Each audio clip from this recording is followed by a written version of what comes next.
Hello, everyone. Welcome to The Social Doctor, and this is Dr. Ayushi. The Social Doctor is a platform for the doctors by the doctors, where we are on a mission to help each and every doctor with his or her career growth. And we do that by discussing journeys, experiences, and knowledge from successful medical practitioners. And today we have Dr. Pratik Gupta.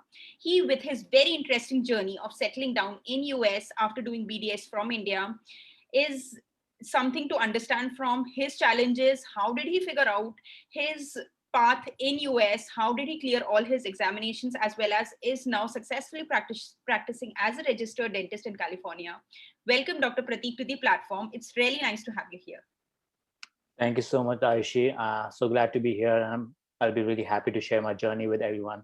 Yeah. And you shared the questions and everything, how we're going to move forward. So I'm looking forward to this interview. Yes, exactly. Same at our side, really excited to understand how did you go through everything. So now understanding, how, just in brief, your journey, how did it go forward? Why did you, plan to go to US, and how did it go? So why did I? So to be honest, when I started, I wanted to do PG back in India, and I kind of had a bet with my dad. If nothing fans out, then I'm gonna go to US. So that's what it is. So nothing fans out for me. He gave me 1 year to prepare and appear for all the exams, and that's how we decided. And I started preparing for GRE, TOEFL exams back in India. Apply for MPH and accepted in 3 universities, as much I remember, and pick one of them. And after coming here, we started with the dental exams and all those things. And fast forward to 8 years, right now I'm here talking to you. Yeah. Yes. Nice to know. So, now when we start from the start, you planned to move to US, picked up, what I understand, you picked up MHA as your, course to go to US and figure out. So No, I picked up MPH. MPH, I'm so sorry. Yeah, You picked okay. up MPH. So now when you that was the time when you picked up this. Now when you are there must be multiple routes that you have already figured out, looking at people, what have other people also picked up to settle down there. So what are the different routes for a dentist currently to move to US if somebody wants to? So the basic thing, if you put it in a gist, it's just that you have to understand the visa process. Like, to enter in this country, either you can be on student visa or you can be on tourist visa. And depending on that, that's how the things move forward. So that's how the things move forward. And accordingly, that's the way to enter in the country. And I picked the student visa route, and sometimes a tourist visa route can be a little bit risky and a lot of uncertainty behind it. So the alternative routes, like, you pick a student visa, but you can choose any course you want to do. You can be a dental assistantship, or you can do MHA, MBA, MPH, whatever you can think you can excel, and you can work as a backup job if DDS doesn't pan out within the time duration you wanted to figure out. So that's I know people are coming on tourist visa as well, but again, it's just a risk, because you have to take a tourist visa to come here for exams. You have to take tourist visa to come here for interview, and everything goes fine. Then you get a student visa. But if you have student visa beforehand, then it's much easier transition from the whatever course is doing, and then move to DDS program. Okay. So, yeah. So now when when you mentioned that student visa, picking up student visa in advance is a better route to settle in US. So what are the kind of courses that you will suggest for the students to pick up for this? What are the different courses that you will suggest? So in last 8 years, I have seen students MPH, MHA, MBA. These are the common ones. And recently I've realized people choosing dental public health as well. And some students will come in for like trying to do PhD or any kind of super focused area. They're trying to participate with research. And preceptorship. Preceptorship is kind of like a shadowing in a school. So for that also you need a visa. So some students apply for that. And recently, in last few years, it has been much more common. And I think if you develop a one-on-one relationship in a school, like talking to any faculty, like, okay, just take an endo exam example, you shadowing endo and you know the head of the endo department. So it's kind of like you get a really good letter of recommendation for that in the school. The chances of getting selected is much higher than you doing. But it's just the mindset how you think. Like if you do MPH, MHR, MB, any courses, you should be able to enjoy. You should be able to graduate. You should be able to finish all the requirements. If you're not able to get in DDS, that's the main thing. And just for an example, like when I came from India, I chose environmental sciences. So for MPH as my major. And after one semester, I realized that it's really dry for me. I'm not able to enjoy it. So I switched my major to biostatistics, and it's like a much more statistical and mathematical. And that's what I enjoyed, and that's what I'm majoring in. So, and in a job point of view, like if you can, as a statistician, you can apply in many sector, like from research, pharmaceutical research, or any kind of sector where the research is, you use your skills to help them statistician wise to help them conclude the data. So like going back to a question, like there's multiple courses, you just have to figure out which interest you so that you can move forward with that. Yeah. So now, are there courses for dental hygienist or something that people can go forward to and also understand the dental system there? Do you suggest that as well? Could you say that again? Nowadays many people in UK also move to UK by doing basic examination for dental hygienist and move there and understand the dental system and settle down. Is it the same with US as well? Is there anything with US for this? I feel like US, it's not as simple as that. I haven't heard like people trying dental hygiene route a lot. And I don't know exact criteria and the process about that. And dental hygiene, like it's not an exam. You have to go to the school again because you do have a dental degree back from your country, but it gives you a little bit of leeway. Like instead of doing 4-year traditional DDS program for students over here, we have to do 2-year really condensed and compensated program for 2 years. So for hygiene, you have to go to school, and schools are expensive. Definitely. So I don't think so. It's kind of a much more rational way to do that. Yeah. Okay. So now understanding, why did you pick up MPH? You also must have thought something before picking MPH as a course apart from, all the other ones. What was your thinking behind it? At that time, I had no idea. I just picked it up. Like most of the students at the time, they were doing a lot of MPH, and final goal was to do DDS. And like I had a little bit of idea because we had that community and public health dentistry. So we just had a little bit of idea that most of the majors are epidemiology, biostatistics, environmental health science, health management and policy, and one more was there. I think something about communication. So like these are the main majors, and epi and environmental bias are much more common than, and that's why I decided to go, because most of the students, and we had that talk before, like most of the students apply for DDS, they have MPH. So it kind of seems like people with MPH get accepted much more often than people without. So that was the reason I chose MPH. At the time, I did not give a lot of thought into it. Okay. So now, also wanted to understand is there any difference if a fresh graduate moves to US or somebody who has done MDS and has some experience? Does anything makes, any experience or any extra post-graduation makes sense in US? It does make sense, like little bit of, it gives you a little bit of boost to your profile, but to what extent, it depends to other competitors. Like a good profile, if you look at an ideal profile, we look at like they have some kind of advanced education, like either can be in your country or over here, and they have some kind of publication, research work, they collaborated with different schools or professor or PG students, volunteer work, good clinical exposure, or in a school setting, or you have your own practice. So those are the like criteria and things they look at in a profile till they see you in person. Once they see you in person, they try to see your personality wise, the communication skill, leadership, teamwork, and your bench work. So bench work plays a really big role. And I remember like one of my batchmates was oral surgeon, and he was preparing like he decided to apply for that, and it took him a while to prepare class 2. And he's like, dude, I never hold handpiece. I never hold handpiece like this as a pen. I hold it like a knife because I'm a oral surgeon. And it makes sense. So it took him a while to get back into the class 2 and crown preps. So it takes some time, and bench work plays a lot of big role. So yeah, answer your question in a short, yeah, it does. Post-graduation helps, but things come down to interview and bench prep a lot. Correct.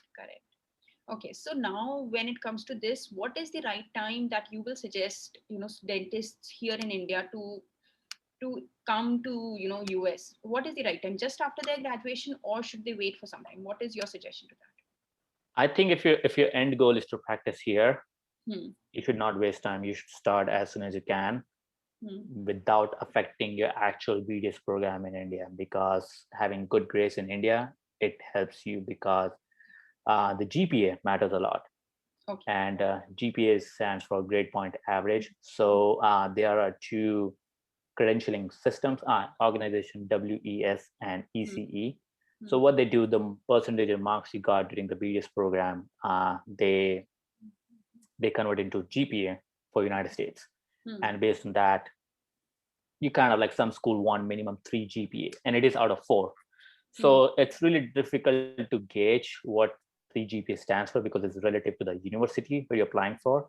Sometimes like if you graduate from XYZ university and you are the first person, so they're going to use you as a reference or relative to compare the GPA. And if so many students apply from your university, then they're going to use all of them. So if somebody have a much higher mark, then they're going to grade that person to you. And both university have a different criteria to measure. And if you go to the website, they can explain much detail to it. So starting sooner, it's better, but also you have to maintain your good grades or good marks throughout the BDS program. Yes, that's nice to know. So now, when you mentioned about, to start sooner. So according to you, students should start in their internship time itself and, start preparing with their, so how should it go? Applying for the universities, how they apply for the universities from India? For example, you did it for MPH. How did you start doing that? So you're asking for a public health program or Yes, DDS program? for the public health program. First, starting from the basic, moving to US is the first goal, and then planning for the DDS. So the process starts with so there's a website portal as a centralized application portal to all the university who participates and provide MPH program. I'm just giving an example of MPH program. So it's called SOPHAS, SOPHAS. I think it's a School of Public Health, United States, something. It's sophas.com. That's a website. And it's a centralized application for all the public health schools. So to apply that, there's certain criteria. You should have a GRE, you should have a Toefl, and I think the minimum Toefl is 90 plus. That's what you need. And GRE, like more is the merrier, like more the merrier. Like GRE, Toefl is out of 120 and GRE is out of 140. Correct. Am I right? 25. Yes. That will be yes. 30. Yes. Yeah. So it's Toefl is out of 120. It's like 30 points for each section. Toefl have 4 sections: reading, speaking, listening, and writing. So it's an exam to test your English understanding, writing, and listening skills. And GRE is a exam to understand your critical thinking, verbal, and quant. So this exam is it includes 3 portions: verbal, like English literature, and second is quant, mathematics, and third is like analytical writing. So that exam is out of 100 and like 70 each, but the way they calculate is a bit different. So you have to crack these 2 exams, and when you apply, this is the minimum requirement. And also in undergrad degree, so we have that BDS that plays a role. So you have that, and along with that, you need a letter of recommendation. And when you're applying to schools, you need a financial support, like if the school fees is something, so you should be able to show in your bank account, either in form of assets or liquidated assets, that you have that amount of money, or that way, so that when they provide you I-20 is like a acceptance. Okay. So I-20 is acceptance form from the school when they provide you I-20. So they're going to tell that this is a tuition, but you have to have all the application and ready in the system. And it takes time. Like some school would like to do Zoom interviews. Some school like, okay, based on your credential, you can go for it. So you submit your resume, letter of recommendation, and statement of purpose. That's a really important thing. So statement of purpose it gives you an opportunity to tell all the examiners or the interviewers that what you don't have in your resume and how you will be a good candidate for the school, how it helps school. So that's one thing. And you should have a really good grammar and get edited nicely, not to have small spelling mistake, grammatical mistake, punctuation marks. And it plays a really big role to share your vision, like why you want to do MPH, from this school, why it helps you, and how it's going to help the school to select you as a candidate.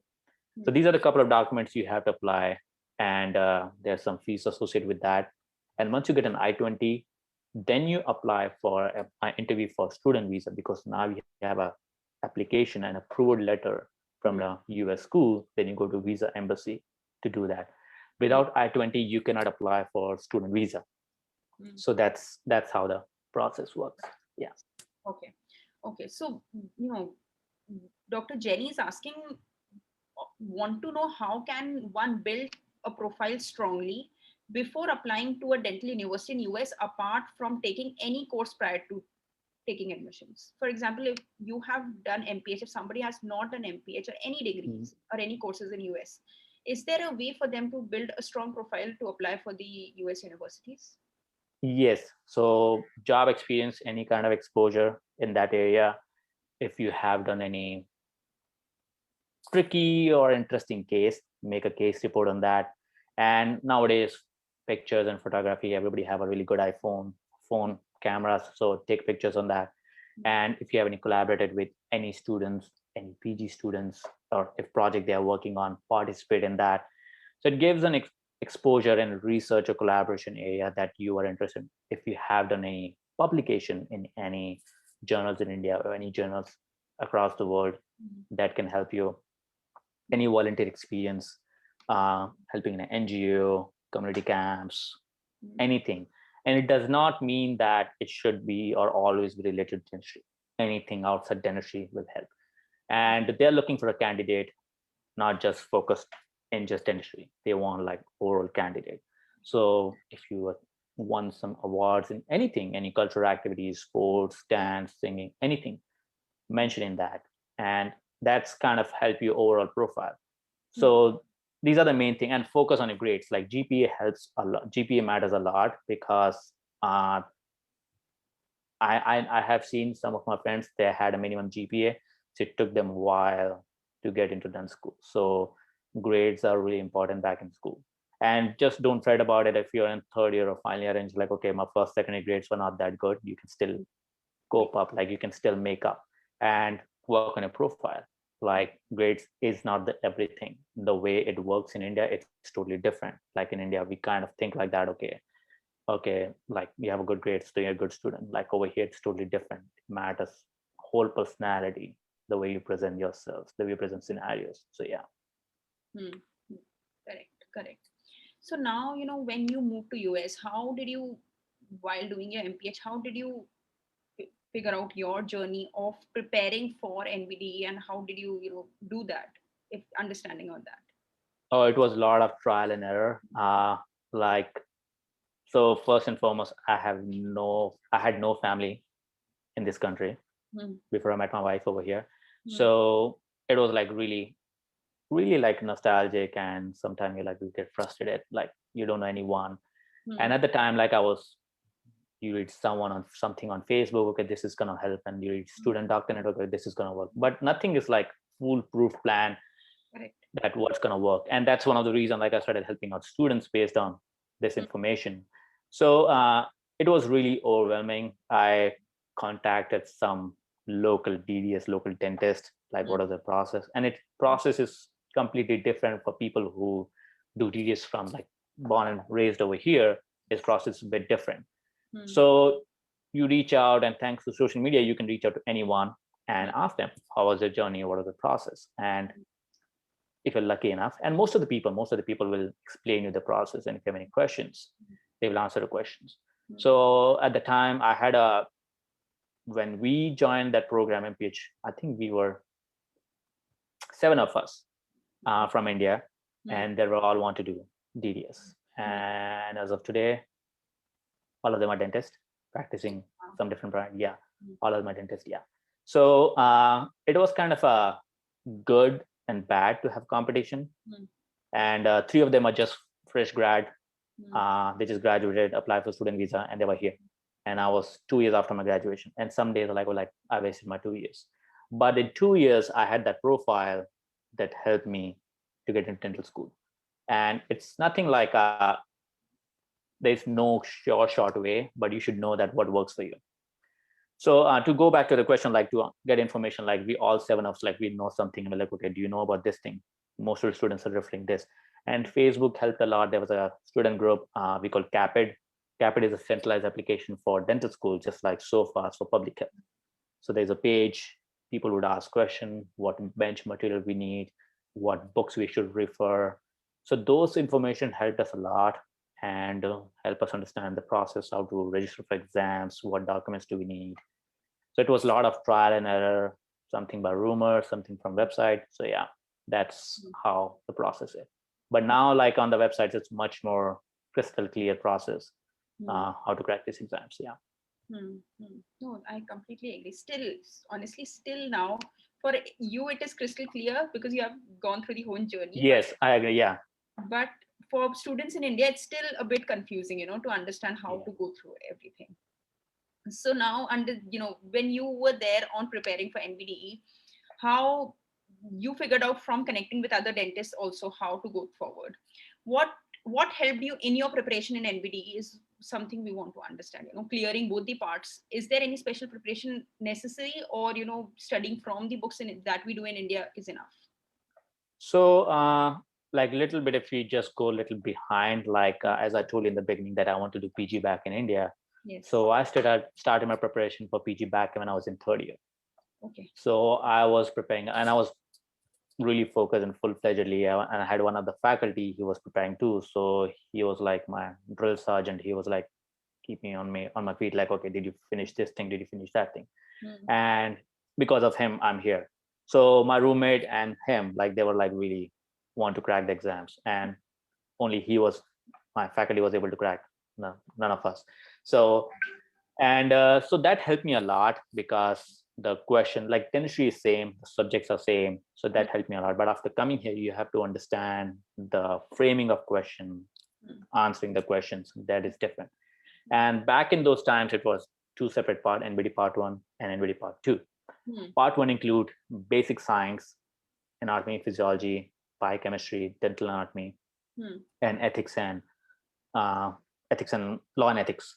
And pharmacology was in part 2, all the clinicals and pharmacology. Okay. So that's how it was. And I know most of the people, like, I was really bad at basic sciences because we haven't, like, Krebs cycle, glycogenesis, like there were a lot of tricky questions, and I like discussion. If you know any friend or partner who's also in the same path, discussion helps you a lot, because it's not something you can mug up. Like, it's a multiple choice question. You have to know if you don't know what's the right answer, then you try to work on what is the wrong answer. So that helped me a lot to crack my exams, PG preparation back in India, and discussion with friends, and having the right resources. Like, don't just follow something blindly, double check, cross reference, ask someone why not and why. That's going to help you a lot. Like, those 2 questions is going to help you a lot. So, yeah. Okay. And if anyone have any specific question, if I'm being really vague or general, just let me know. Yes, sure. So any kind of courses, did you pick up any kind of courses, or any for the practical examination, for the batch examination, any kind of courses that you did to clear those? Do you think any of these helps? It depends on person to person. I haven't actually, like, 7 of us, nobody did any of the courses, neither for preparation or neither for bench. Okay. And the experience wise, like, I practiced after BDS, I practiced for 1 year, It was like, okay, it wasn't like full-fledged. I'm not doing a lot of rounds, just doing fillings and some extractions here and there. And other person, she practiced for 2 to 3 years in a private practice. She did a lot of work. Other 3 guys, they were fresh grads, so they didn't have any kind of job experience. So it depends on you how confident you are, but you should be able to critique your own work. That's the main thing. Like if you do a crown prep and you feel like, okay, it's not 2 millimeter, I think 1.5 millimeter, it'll be okay. No, it's not going to be okay. For 0.5 millimeter, you might end up applying for another cycle. So you have to be harsh on critiquing. And if you think you're not going to be fair to you, ask a friend. Just critique and be like, I know that we read Sturtevant, all those books for all the criteria, outline form, retention, resistance form, all that. They're gonna look at it. They're gonna look at them. They're gonna measure it. And one thing I've realized: invest in loops, the magnification loops. And back when I was BDS, we didn't have those. Yes. So when I came here, it's just like they valued everything under loops. So not for maybe preparation. It might take time to get used to it. But buy something from Amazon, something cheaper version, so that you can evaluate your prep and ask friends to evaluate. If you send them pictures, send them good pictures to evaluate. And that's one of the ways I learned. Like if I do prep something, I like give it to my friends. Okay, tell me, give me feedback. Don't think I'm a friend, just butcher it. And they're gonna give me crude, harsh feedback. And that's how help us to prepare for bench. And for written 3 exam discussion, attending to groups, it helps a lot. Okay, great. Nice to know about this. So after clearing your NBDE part 1 and part 2, how did it go? How did you apply for all the universities, So the process starts with so when you apply, when you want to register for this exam, you go to a website. It's called JCDNE or adea.org. So you go there, create a dent pin. So dent pin is a personalized 6 or 7 digit number will be assigned to you, and that's gonna number. It will be identity throughout till you get into dent school. Till you get into dent school. So once you get a dent pin, you need a certain documentation. You need a ECE or WS evaluation to know your GPA and all those things. Once you get that, then only you can register for NBDE exams. So before that, you need some documentation. So once you get a register for exams, then you can book for exam. That means when you register, that's what it means. Register means you can book your exam. So before you know you're gonna register for exams, you need to have a dent pin. You should have a dent pin and make sure you know you have all the documents ready and kind of be prepared. Okay, once I have registration, okay, I'm gonna be ready for the exam in this time or this month. So be kind of like prepare, plan accordingly. And once you clear part 1, so now this is just one exam. It's called INBDE, Integrated National Board of Dental Examination. So now it's just one part. But back in those days, it used to be, unless you cannot clear NBDE 1, you cannot do NBDE part 2. And if you fail NBDE part 1, you have to wait 90 days to register again. So, and it takes time and a lot of money. So you have to be confident on a preparation. Like I think back in this time, it was $450 for part 1. But now everything is combined. I think it's under $1,000 for both exams. And so once you get examination reports, then you create another profile and CAPID. So CAPID is a centralized application for something foreign trained dentist. Something is like the international dentist. So it's I think there are 28 to 30 schools. They participate in CAPID, and other schools they don't. You can send them an application individually. So for that CAPID, you create another unique ID, use a dent pin. They pull your reports from ADA website to there, and you submit all the documentation to CAPID. Documentation like 3 letters of recommendation. One should be from the dean, any job experience letter, statement of purpose again, but now the statement of purpose should be towards dentistry, not the public health or any program you're applying. And you need all the transcripts, you need ECE or WES reports. And what else? You should have your degree, dental degree. Provisional degree or temporary diploma, it's not gonna help. do not even try to do that. It's going to be waste of money. So if you have provisional degree, do not even start the application. Make sure you have an actual degree from the school to start that. And these are the application and the Toefl. You need Toefl to apply for this application. And once you apply that, it's just the first application is going to be like somewhere around $200-ish, and every additional application is like 110 something. So depending on how many schools you want to apply, that's going to be your budget or which schools you want to apply. And you can decide which school you want to apply. I pick and choose certain schools based on certain things I've heard. Okay, like this school doesn't have a lot of clinical exposure, doesn't have enough patients, there's a lot of students. So certain school I did not apply, certain schools I did. So that you can pick and choose if you want, and it's going to be reasonable financially as well if you decide. So once you do that, then there's a lot of waiting time, and this is the main mental game comes in, that be prepared for rejection. If you get disheartened or discouraged with every rejection, then maybe it's not. I applied to 28 schools, and 25 rejected me. So be prepared for that. You might think, oh, you have an amazing profile. If you're good, okay, maybe all of them accept you. And so out of that, 24 rejected me. 3 of them gave me an interview, and 2 of them put me in wait list, and the one school accepted me. I just took that. Okay, fine, I'll just go for it. Once I took acceptance, another school sent me another interview that I rejected. And okay, fine, I'm not going to go for it. But be prepared for that. That's going to help you a lot mentally. So yeah. And once they accept you, like they call you, okay, we're going to bring you back for interview and a bench exam. And then you have to figure out the rest of the details with them. Yeah.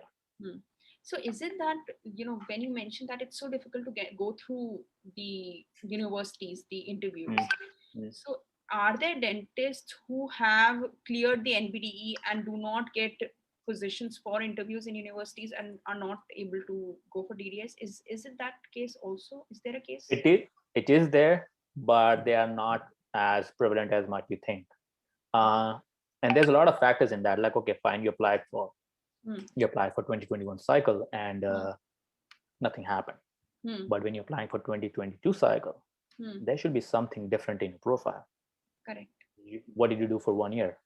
And if applying to same school, okay, suppose you applied for USC and you applied 2020 cycle, and the same person is seeing, okay, this guy applied last year too. Nothing changed. So why should I select you?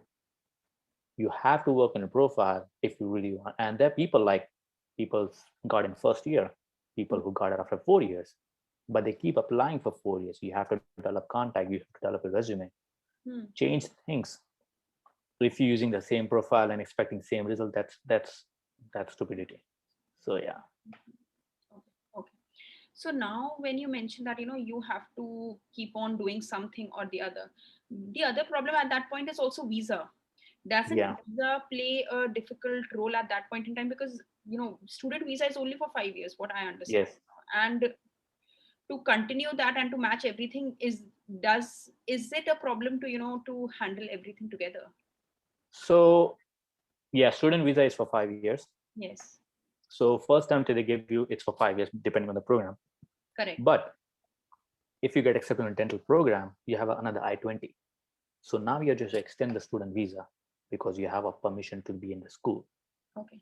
But if you don't have dental acceptance and you finish your student visa, then you have to find a way. Either you start working at a job visa or you start working. Like you have to find a way. One of the ways people try to find a job, or then you have to go back to your country and then apply again for student visa. So there's a couple of things, but that's why I like the planning beforehand. It's really crucial throughout the process. Yeah. And that's why it helps you to understand the process. If you understand the process, you can timely plan everything. Yeah. Okay. So actually, Dr. Vivek is asking one thing. Do every university has its bench test? Is there any university without a bench test? I don't think so. Any university without bench test. Okay. Most of the universities, I would say 99% of universities have bench tests. Yeah, there are some universities, they are a little bit extensive on bench tests than some. Some might ask you, like most of the bench tests include, okay, they're going to ask you one operative procedure. It can be one class 2 or class 4. they would ask you crown preps, either can be PFM, CVC, or all ceramic. CVC is cast metal, and some would ask you, okay, you do and CAD-CAM prep like MOD onlay or MOD inlay for gold or porcelain. So depending on that, some schools will ask you wax carvings, carve a tooth, carve some object. And I know one of my friends, he did an exam, I think at Washington or Howard. They ask you RPD designing. Some school ask you to do filling, do composite filling or amalgam filling. So when they ask for interview, you have to plan, you have to know what they're going to ask, talk to the previous students, get the information and prepare for it. So I'm not able to recall any universities without bench tests. Sorry. Okay. So according to you, bench test is not that difficult to clear, to go by? It depends on your hand skills. Okay. On your hand skills. And especially like people make a lot of blunders when they're under stress. Yes. Like prepping wrong tooth, nicking adjacent tooth. And those are the blunders like people have. Things happen, but be prepared for that, double check. And if your hand skills are good, so you have a much better chance than other candidates. That's true. So Dr. Gopalakrishna is asking, what is an average cost for MPH and DDS? MPH and DDS? Yes. So MPH, it depends from school to school. And the tuition runs from MPH. If you take a 2-year program, MPH, I think the tuition runs around like 50 to 70K per year dollars. And DDS, it's 60 to 140K per year. And DDS itself is a 2-year program. So if you look at 50 to 70, it's like 100 to 140 for MPH, almost like maximum 280K per year for DDS. And it is expensive. And that's why you have to make choices wisely, have a backup plan. But one good thing is, like, I understand a lot of students, and a lot of students ask me, Doc, sir, I'm from middle class family, and I'm from middle class family as well. Yes. And it just MPH or DDS, both the time you can do part-time on-campus jobs. You can support yourself. Okay. You can manage your finances, and it's not necessary. Okay, like when I was here, all the time my friends will call me, you must be enjoying, you must be sitting on the beach drinking beer. And like, I know I'm doing a really crappy job or something around the campus, but you have to be ready to make the sacrifices and make your finances work for you rather than you work for finances. So yeah, managing money is another skill you will learn throughout the process. So when you mention about on-campus jobs, are they easy to get? Do everybody get on-campus jobs? How do you manage finances? How did you do it till now? The whole thing is not easy. So just understand. It's not easy. So for MPH, yeah, my dad supported me, but I was working in a lab so it was the job I was dealing with cadavers or dead bodies. So they had a program where people would donate dead bodies, and my job was to manage and store them and clean them up. So it was not a great job to start with. And but they had a out-of-state waiver. So what it means that they had a difficult time to find a person to, and what they did, okay, we're not gonna pay you hourly. So hourly could be like $10 or $11 per hour, and on a student visa you cannot work more than 20 hours a week. So you have to mind, and you have to take all those regulations and terms really seriously. If you break any of that, there's no excuse. They're gonna kick you back to your country. So going back, like for that job, they gave me, okay, we're not gonna pay you hourly. We're gonna pay you fixed salary, but we're gonna pay you a certain portion of your tuition fee. So they were paying 60% of my tuition fee. So it helped me a lot.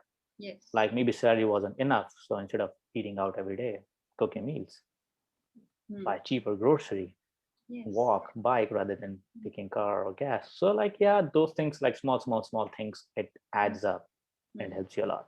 So yeah, and I did job throughout the 2-year MPH program and my DDS program. So during DDS, I was working on campus cab, and I worked like we had class Monday to Friday, 8 to 5. And on Friday night, I'll come home, take a 2-hour nap, and I would work from 7 to 1 a.m. on Friday night. And on Saturday, I would work from 7 to 3 a.m. on Saturday night. Okay. So on Sunday, rest, recover, and recoup, and go back to schedule. So that's how it was. And it might not help you significantly, but you'll be able to carry on a day-to-day expense, grocery, living, electricity, gas, all those things. It helps you a lot. So yeah. Okay. So Dr. Gholap is asking, any scholarships are available in your DDS? Any scholarships available? We are immigrant. We are a guest in this country. The chances are really slim. Like there are some here and there, but most of them are like eligibility criteria would be like must be US citizen. There are some, but I don't want to get anyone hopes high. Like there are some, but not that much, especially for being an international. Yeah. Okay. So now when you mentioned that MPH was mostly, you managed and through your family support as well. How about DDS? Did you go for loans? How did you do that? So yeah, for DDS, I took a loan and still paying back. So it takes time to pay back loan and still managing finances. That's the key. And I had my distant, not my distant uncle, it's my uncle's business partner's friend's brother. Okay. And he haven't seen me, so I told him this is what it is and this is what I need. So it's just like usually bank provides you loan, but they need a co-signer that who's a citizen from this country as a guarantor. Okay. And once you graduate, once you start paying back, you can take his name off and the loan will be all yours. And then you can pay however you want. And that's what I did. I don't think anyone have that kind of cash lying around in India. Sure. And if they have, then you're lucky.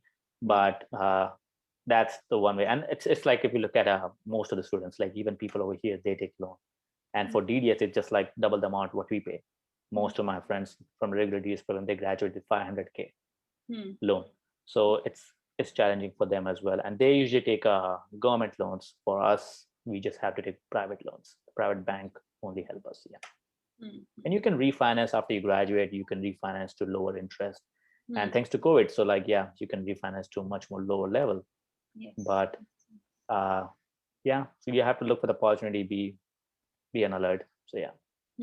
Okay, nice to know. So taking loans is not that difficult, what I understand. Like you have to find a co-signer who's ready to co-sign for that. And it's not necessary you have to so when they give you I-20, when school get accepted, it tells you the fee for a year, and it includes the living expenses as well. Like that's going to be based on average living expense. So you can take loan, but you don't have to, that living expense might not match you. Like if they say person is $1,200 per month, you can manage with $600. So you don't have to, you can pay back that loan faster. You don't want to accrue that interest on yourself. Yes. So yeah, managing finances, and that if you're not able to find a person who's ready to sign whole fee for the for year, and we have semesters over here. So we have every year, we have 3 semesters. Okay, so you can get a co-sign for 1 semester and another person for, so that the person who's signing doesn't feel like, okay, I'm signing for whole 200K for him. So it can be like stressful and overwhelming for that person as well. And rather than, you can divide into 25,000, 30,000 per semester. So yeah. Okay. And I know it's going to be a question like, yeah, you can pay back your loans, but it depends what your goals are and how you manage your money. Yeah. Okay. So now, how was your DDS experience there? How was it? How is it different than India? How, obviously it's very much different, but how was your experience? Just wanted to understand that. I think it was amazing in one word. Like if I get a chance, I would do it again. Okay. I feel, okay, it's just personally my opinion. When we do BDS, I feel like we are still like kid. Yes. Like most of the things we do it, okay, yeah, I just do it. Dad asks us, we just want to get good grades.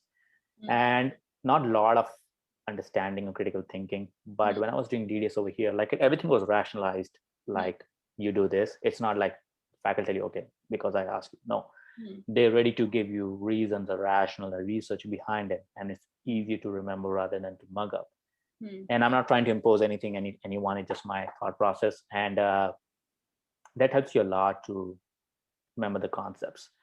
And like from day one, like the instruments, the setup and everything was like state of the art. Like it's not like the way we do it in India. And it's like really amazing to people from different country. You get to know like what they have done, what they have learned, how they were running their practice. And you get to learn a lot if you be open-minded about everything. And faculties wise, like you understand their reasons, their rationals and experience. And for clinical exposure, you might like in India, like over here, if they say one leukoplakia, they'll go crazy. Okay, we have leukoplakia. In India, like, okay, we see leukoplakia and overpass like every other week. So some cases, some exposure might not be there, but you'll see state-of-art technology like we did CAD-CAM denture, CAD-CAM fill, restorations a lot. We just did one amalgam during in the lab. That's it. After that, maybe I think in my 4 years, I did 2 or 3 amalgams. So all the dentistry, everything on with rubber dam preparation we do. So everything except explain with you rational and science behind it, so that you understand it, apply much better to everyday dentistry. Yeah. Okay. Nice to know about this. So now after clearing the DDS, the 2 years, is there any exam for the licensing, to practice in US? So yeah, so after you do DDS, you have to get your license. So it's a licensing exam, depending on which state you want to go. So there are 4 exams. You don't have to do 4, either whichever state you want to go. Suppose you want to come to California. Excuse me. So suppose you want to come to California, so there's the exam called Western Region Education Board. So in that exam, it includes 1 class 2, 1 class 4, 1 SRP, scaling and root planning, and endo on a plastic teeth, and crown prep on a plastic teeth. So rest, like endo and plaster is fine, but for perio and operative, you have to find patient. And that's exactly like what we did in India. So you have to clear those exams to get a license to practice. You have a degree that school will provide, and some school will keep this as a criteria to graduate. You have to have a license to graduate. Correct. So yeah, you have to get the license exam to get a license to practice. Okay. So now how did you plan, when you mentioned there are 4 licensing, types, how do you plan off your license? How did you end up into your first job is what exactly I want to understand. Is getting your first job is very difficult? So yeah, so again, I started looking up much sooner. Okay. So we were supposed to graduate, actually 2 days ago it was 4 years of graduation. So yeah, we were about to graduate in May of 2017. And I was talking to seniors who graduated before, like, what should I do? And it was December. We just finished our second last semester. Next semester was going to start in January. So I reached out to him, like, okay, start looking for a job. And I reached out to a couple of people and everything. So in December, I was checking out offices around the country where I would like to go. And the contract and negotiate deal, check the office and everything. And before I graduated, I already had a job. So, and a lot of friends of mine, they started looking up later. And that's like, again, that planning, talk to right people, how to approach the situation, what they did, what they did not. And another tricky portion is like, you need to have a job visa, because after you graduate, you have an optional practical training. So with DDS, you have a 1-year time that you can work with a student visa for 1 year. After 1 year, you have to have job visa or H1B to practice. So for me, I want to, and every year the applications, you can put your application in month of April. So what I wanted to do, I want to start my application before I graduate, so that I have a chance. So you can apply only once a year. So if I wait till I graduation, then I'm going to miss that year. And if I graduate in May 2017, if I don't get picked up, then I'm going to use my OPT till April of next year. But if I get a visa, then I don't have to use my OPT. I continue on the visa. So that was my plan, and that's how I started looking for job much earlier. So I talked to a couple of corporates around. Some of them came to my school, like kind of a, what do you call an engineering placement kind of thing. So yeah, so they came to school and I talked to them. They're like, we're looking for someone in different state. So based on that, when I signed the contract, I'm like, okay, that state accept this exam, I'm gonna give this exam. And after graduation, May, I think July, I started working for them. So yeah, so that's how it is. And I wouldn't say it was difficult. Like if you know right people and if you have information, it's not that tricky to find job. Teeth are everywhere. Every teeth need to be fixed. So yeah, you can be anywhere. Correctly said.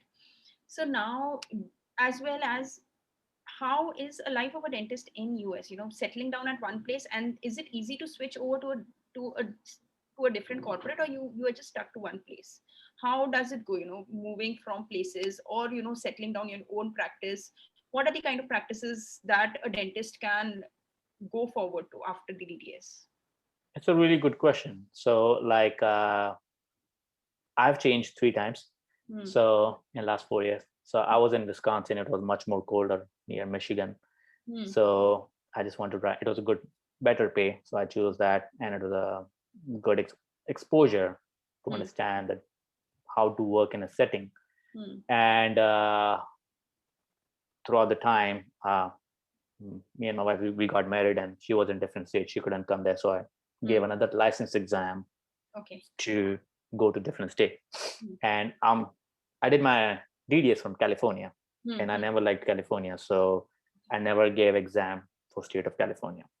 So we were in North Carolina. I practiced for 2 years over there with different corporate. And it was like before you gave your notice to current employer, you should have a job lined up for you. And you match the timeline in such a way that they're able to transfer visa, they're able to give all the things what you want and negotiate with them, and it should work for them, and check out the office, what patient base they have and everything. So then we decided to move to California, and I regret that. I should have given the exam. So then I gave another exam, and it was bad on my portion. So then I gave another exams to come here. And it's not necessary that you have to give exam every time you have to move. It was just the states I decided to move, they needed different exam. So now, fast forward now, like the REB exam I was talking about, like they cover 35 states, but some states doesn't do that.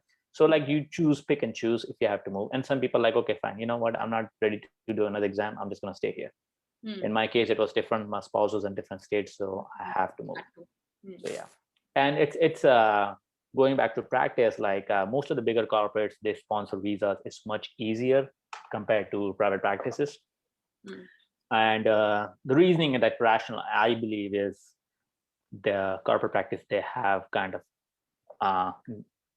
team of lawyers and everything to handle all kind of paperwork. It goes behind along with it. Sometimes private practice might not have that kind of funds or lawyers to support you. So with corporate, it's much easier to get jobs with visa sponsorship compared to private. But the job setting is a bit different. Like in corporate is much more fast paced dentistry, and private is much more laid back. So yeah. Okay. And what about settling down your own practice? Is it difficult for overseas dentists? It's not difficult, but you need to have, like, to be 100% ownership of a practice, you have to be a citizen or green card over here. If you decide to open a practice, you cannot be more than 49% owner of that practice. Okay. So, and also, like, if you want to open your practice, you have to be ready to take another loan, because opening practice is not easy, and it's not cheap. So then you need someone again to go sign the loan. Correct. So that's why. Okay. And most of the time, like, people like try to practice, understand the business sense of it, and gauge the market where they want to settle down for 5, 6, 10 years, depending on the timeline, and then they open the practice. Yeah. Okay. So Dr. Jenny is asking, what if someone does DDS from Canada and then move to US? So what is the process one has to go for in that case? I think you would have to give a licensing exam. Okay. I think, as much I'm aware of, because I know that if you do DDS from here, you just have to do licensing exam to practice in Canada. Okay. But I'm not 100% sure. But I think you might have to get a license exam to actually, you might be considered as a foreign trained dentist. You might have to do a program. I'm not sure about that. I think that's a really good question. And nobody asked me about that portion. But yeah, it'll be interesting to look into that. Okay. But yeah. Okay. Sure. So, what after, now when you have started practicing and have gone through all of the 7 years of your journey, how is now looking back and currently also, what are the good things of practicing as a dentist in US, as well as challenges, something that is never talked about a lot? Actually, like when I look back, I feel like I cannot believe it that I finished it. Okay. It was, I understand, like it might feel from other people's point of view like it is overwhelming, challenging, too risky, like to think about that. But if you break it down, just take one step at a time. Correct. Like that's gonna help you to keep your peace, stress level low, because lot of sleepless night, lot of stress, and I think it's, for me, I think it's worth it if you enjoy dentistry, if you love dentistry. It's amazing, and to practice in like one of the best countries in the world, in a state of art, it's amazing. And like if you wanna, like I share some case and post on my Instagram account. You can always look at, and if you want to reach out, you can always do that if you have any clinical question or non-clinical questions. But like I enjoy like every day. Like I work in corporate, so it's much more fast paced. Like sometimes I don't even get a lunch, but I enjoy it. Like it depends. Again, like if you enjoy dentistry, you will love it. I don't see any reason that you'll hate it. Okay. Okay. And any challenges while you're practicing there? Do you how is your lifestyle on an everyday basis now? So on everyday basis, like I work 5 days a week, Hmm. and Tuesday to Saturday. I have Sundays and Mondays off. Hmm. So over here, one good thing is Saturdays and Sundays are considered weekend, and most of the places will have Saturday and Sunday off. I choose Monday off because you can do much more errands if you want to run. I like Saturdays. Saturdays are much more busier for me, so I like it that way.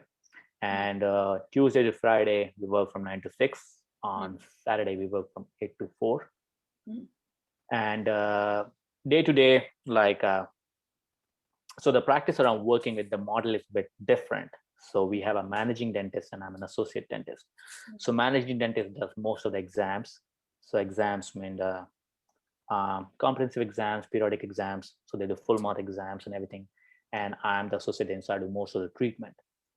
So my day would be like looking at doing 5, 6 root canals, crowns, implant restoration, implant placement, like those kind of cases. I'm just doing solely treatment. And depending on an experience level, you'll tackle cases. Like if you do not know certain procedures, okay, they'll give you, okay, you do fillings, extractions, dentures. If you know much advanced procedure, they'll give advanced procedure. So that's how my current model is. So the previous job I was there, I was a solo practice. So we had 6 ops, 6 operatories or 6 rooms, you can say that. And I had one hygienist. So she will do all the prophies, scalings, and I had 3 assistants. And my columns would be like, I'll be running 4 columns. So it means 4 columns of patient at the time. But the scheduling is the key. And it takes time to get acclimatized to that, because in school, like we do one patient in one class too. That's it. But when you graduate and once you work in a corporate dentistry, it gives you to manage time, to understand how fast you work, how fast you can manage. So I would have 4 rooms to me. One room was always for overbooking or overload. So one room for hygienist, she'll bring her patient, do the cleaning. If I need to do exam, she'll call me, okay, come in. And other 4 is for me. So patient in one room, there's an endo going on, I'll numb the patient, go in room 2, do an exam, go to third patient, numb the patient, come back to endo, finish endo. If you're doing crown, I'll the crown, go back to room 2, there's another exam, finish exam, do the filling. I give my assistant to put matrix band, Toefl, whatever's going on. Finish they're gonna dismiss the patient, go back to room 1, take impression. So that's how, like, you have to go keep jumping in the room again. And on an average, like you see, like I work from 9 to 6 and 1 hour of lunch, like I think 1 to 2. Yeah, 1 to 2. So 1 hour lunch, and you see around 20, 25 patients. If it's really busy, you can see 30 patients. So, and those things, like you pick up, you learn over the time. It's nothing that I learned overnight. It takes time. And you have to understand where you can tips and tricks. Yes. And the challenges wise, like in the beginning, time wise, like when I joined my first job, there was 3 other dentists graduated from the same school where I graduated from, and they were 1 year ahead of me. So the first procedure I was doing class 5, I'm like, okay, can I get rubber dam? Yeah, they're like, then the guy came in like, dude, this is not school. You have 45 minutes, finish the class 5, you have another patient waiting. So like people there to guide you, and those are the challenges. And sometimes like it can be or cannot be, like you have to, our language and accent and skin color, you have to understand that you're a guest in the country, to not take it other way. Correct. And healthcare, it's a lot different from India. Like just to compare, like my parents were here 2 years ago, and I did a giving the back. You know what? I'm gonna do a full checkup on you guys. So I sit them up, did FMX, and my dad had a one issue on it. Like my dad's like, I just have issue here. Why are you taking X-ray all around? That's how we do. We do comprehensive exam. We gonna take all X-rays. We do panoramic, and he did a lot of treatment. So, and we do quadrant dentistry. Like, okay, we're gonna finish upper right, and then accordingly. So that's how like things goes. And in the beginning, it was bit takes some time to understand how to approach, how to talk to patient, because the language wise might be a little bit different, and you have to understand different terminologies to communicate with patient. So yeah, it like there's a bit challenges, but I think it can be overcome. Like language issues can be there. You can, and it like I noticed that like over the time, my accent has changed significantly, because I most of the times I talk to patient, like even I try to like my friends make fun of me, like you're still an Indian, but why you have that kind of accent? But it just over the time that's happens. And Necessary also, and happens. yeah, Yes. Correct. so like those challenges and delegation leadership, like if you're working for someone, like team wise, like I work with assistants. We have a dental assistant, registered dental assistant. They have different skill set, and most of the time in office, like it's nothing like doctor is the main person. No, the whole team is the main person, and you have to go in that with that mentality, because they check in patients. And I realized, like I have seen and I've heard about it, like sometimes people struggle with that. And one big thing, like I'm just really glad that I never paid attention to, like when you come to this country, and some people like, I'm a doctor, I'm not gonna do this kind of job, I'm not gonna be let anyone to treat me like that. You do have to consider that you're trying to make a living here, you're trying to live in this country. If your credentials is just credential, it doesn't mean you're a doctor. You cannot tell him, okay, no, you're gonna call me Dr. Gupta. No, you're not. So you have to be ready to keep your ego aside and move forward with it. So yeah. Correct. Correct. That's so correctly said. Hmm. So any motivational quote from your end, that has always kept you motivated, and something for the students, who want to settle down in US, something from your end for them. Quote, I like I was just discussing with my wife something, like we were discussing about some quote, but one of the quote I believe in, like it's serenity prayer. It's big on stoicism. It's like stoicism is mainly about uh, know the difference what you can control and what you cannot control. If you know you can control, do it. If you cannot, don't spend any single second. And the quote kind of goes like that. It's a prayer, serenity prayer. It's like, God, give me strength and wisdom to understand what is under my control, and give me courage to understand what is under my control, and give me wisdom to understand what's not. And I think that's plays at so many levels and so many areas throughout the life. Correct. And tips wise, just one step at a time. Don't think of the whole journey. Don't compare yourself with anybody else. You don't know what that person has that in profile or skill set, what they've been through. Like there are people, and I'm not proud to say that, but there are people who are might try to sabotage your profile. They might give you wrong information, and that's why double check, cross reference as much as you can, because it's a competition. And among Indians, it's a cutthroat competition, because every school, they have to maintain diversity. Like they have to accept students from every nationality, they have to. And just to give you a picture, like when I went to interview at USC, they called 140 students for interview. And out of 140, I think 110 were Indians. So you have to understand that you're not competing with any other nationality, you're competing with Indians as well. It can be a best friend. We started the journey together. But if you both get selected, great. If you don't, still your friends. Like, don't make it into something else. But be prepared for rejection. That's a really big thing. Planning. Start as soon as you can. Plan, discuss, prepare documentation. Getting letters from dean, getting degrees. In India, sometimes it takes forever to get things done. So be prepared accordingly. I lost 1 year because I did not get my letter of recommendation on time. So things happen. But I'm just glad it happened. I was able to finish my MPH. So accordingly, like, be prepared. Planning is the key. Be discuss with it. Reach out to people who have done through. Yeah. So correctly said. So all the points that you mentioned of, planning, managing everything, these are some very important points and very correctly said. yeah. So Dr. Jenny is asking, usually how long does it take for a BDS who is not a US citizen and does not have a green card to get admission in a university? I think your citizenship doesn't matter to get accepted into school. And some schools do prefer green card citizens, but like they prefer, but it's not like it's not the minimum or eligibility requirement. So I don't think so. Your nationality depends, citizenship or green card holder depends on selection or to DDS programs. But usually, like on an average, people take 1 or 2 cycle, like 1 or 2 application to get accepted, depending on your profile and bench. There's a lot of factors to depend on. Yeah. Okay. Glad to know about everything, and thank you so much, Dr. Pratik, for enlightening us about the whole procedure and how did you go through the entire journey of being a successful registered practitioner now.